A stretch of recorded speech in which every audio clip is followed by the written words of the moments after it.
बारामती लोकसभा मतदारसंघातून सुप्रिया सुळे यांनी विजयी फटाके वाजवून केला विजयी जल्लोष साजरा। संपूर्ण महाराष्ट्राचंच नव्हे तर संपूर्ण देशाचं लक्ष लागलेली निवडणूक म्हणून बारामती लोकसभा या लोकसभेमध्ये बारामती लोकसभा मतदारसंघातून राष्ट्रवादी काँग्रेस शरद पवार गटाचे उमेदवार सुप्रिया सुळे यांनी सुनेत्रा पवार यांचा जवळपास 1 लाख मतांनी पराभव केलाय। बारामती लोकसभेचे खासदार म्हणून मोठ्या मताधिक्यानं निवडून आलेत।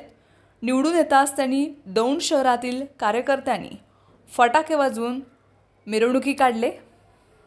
प्रतिनिधी संतोष जाधवसह AVP माझा पुणे।